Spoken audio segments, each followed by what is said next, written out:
Hi hello నమస్తే, welcome to chit chat with acting గురు. ఈరోజు నా పర్సనల్ లైఫ్లో జరిగిన యాక్టింగ్ సంబంధించి కొన్ని విషయాలు మీతో డిస్కస్ చేద్దామని నీ దగ్గరికి వచ్చాను. నేను ఆంధ్ర యూనివర్సిటీలో fine arts, bachelor of fine arts చదువుతూ థియేటర్ ఆర్ట్స్ డిపార్ట్మెంట్లో ఈవినింగ్ కోర్స్ లాగా యాక్టింగ్ కోర్స్కి వెళ్ళేవాడిని. నాకు అన్నీ బాగానే చేసేవాడిని, నవ్వటం రాదు, హార్ట్ఫుల్గా నవ్వటం వచ్చేది కాదు. మాకేం చేశారంటే ఒక చిన్న సీను, ఏదో పెద్ద బాల శిక్ష అనే నాటకంలోను సీనియర్స్ జూనియర్ని ర్యాగింగ్ చేయాలి. సో నేను వాడిని పిలిచి, రే ఆ అమ్మాయికి పువ్వు ఇచ్చి ఐ లవ్ యూ చెప్పరా అని అంటే, వీడు అక్కడికి వెళ్తాడు, ఏమండి ఐ లవ్ యూ అనగానే టాప్ మని లెంపకాయ కొడుతుంది. కొట్టిన వెంటనే మేము సీనియర్స్ ముగ్గురు ఉంటాం, ఇమీడియట్ గా నవ్వాలి. నాకు నవ్వు వచ్చేది కాదు, అంతే. రియల్ గా చాలా బాగా నవ్వేవాడిని, కానీ యాక్టింగ్ చేసేటప్పుడు నవ్వు వచ్చేది కాదు. మా సారు, రే రాంబాబు ఏంటి అంత వరస్ట్ గా నవ్వుతున్నావు, ఏంటి ఏమైంది నీకు అంటే, నాకు రావట్లేదు సార్. నవ్వు రాకపోవడం, బయట బ్రహ్మాండంగా నవ్వుతావు, నీకేం పోయి కదా, అసలు నవ్వు రాకపోవడం ఏంటి అని అడిగేవాడు.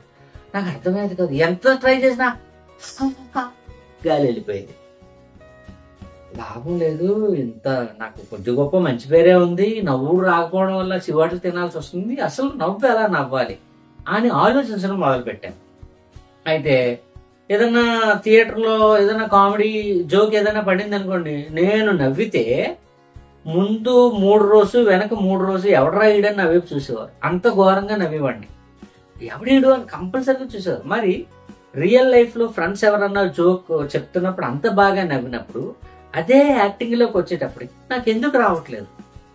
బాత్రూంలో స్నానం చేసేటప్పుడు నవ్వడం ప్రాక్టీస్ చేసేవాడిని, వచ్చేది కాదు. ఇలా లాభం లేదు, సంథింగ్ ఏదో హోంవర్క్ చేయాలి. అసలు ఒరిజినల్ గా నవ్వేటప్పుడు నా గొంతులోను ఈ ముఖ కండరాలు ఏమేమి ఎక్కడెక్కడ ఎలా స్పందిస్తున్నాయని ఆలోచించడం మొదలుపెట్టాను. ఎలా అంటే, ఎవరన్నా ఫ్రెండ్ జోక్ చెప్పాడు, టక్కన జోక్, ఏదో జోక్ చెప్తున్నాడు, నవ్వు వస్తుంది కదా, నవ్వినప్పుడు నాకు ఏ విధమైన రియాక్షన్స్ వస్తున్నాయో లోపల ఆలోచిద్దామని కాన్షియస్ గా ఉంటే అది జోక్ చెప్తే నాకు నవ్వు వచ్చేది కాదు. తర్వాత మర్చిపోయాను అని సడన్ గా వేరే ఫ్రెండ్స్ తో ఉన్నప్పుడు ఆవిడ జోక్ చెప్పినప్పుడు సడన్ గా నవ్వు వచ్చేసింది. ఆ నవ్వు వచ్చేసినప్పుడు నేను ఎలా నవ్వుతున్నానో అబ్జర్వేషన్ లో గుర్తుండేది కాదు. ఇలా ట్రై అండ్ అలా బాత్రూమ్ లో స్నానం చేస్తున్నప్పుడు నేను ఒక్కడనే ఉంటాను కాబట్టి నవ్వుతూ ఉన్నాను.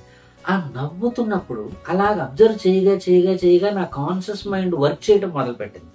ఎలా అంటే, నిజంగా నవ్వుతున్నప్పుడు ఎక్కడ పడుతుంది అంత సౌండ్, అంత వాయిస్.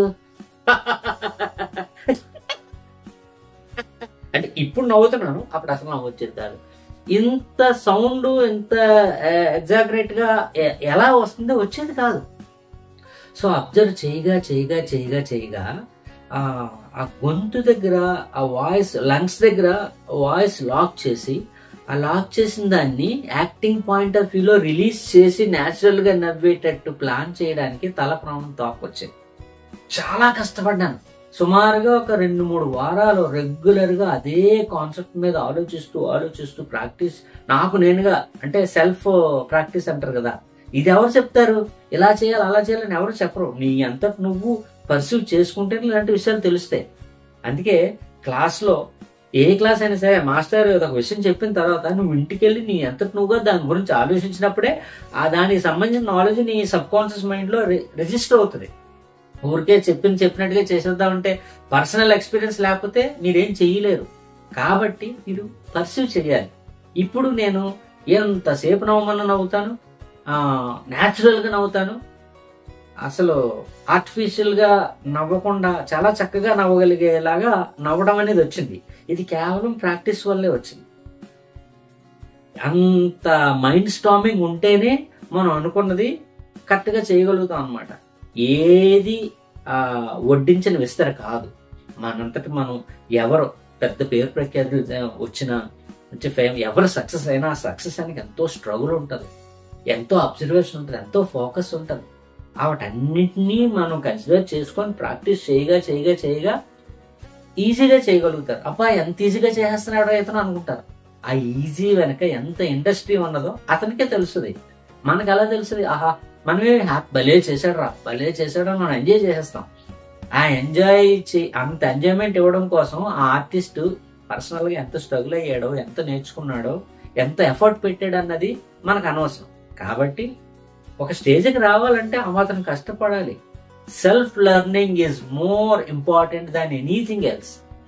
ఎవరో ఎన్నో చెప్తారు, ఆ చెప్పింది మనం తీసుకొని పర్సనల్ గా మనం ప్రాక్టీస్ చేసినప్పుడే కదా మనకి మన మైండ్ లో అది రిజిస్టర్ అవుతుంది. కాబట్టి ఈ ఎక్స్పీరియన్స్ మీకు యూజ్ అవుతుందని చెప్పాను. Hope you understand. Thank you very much.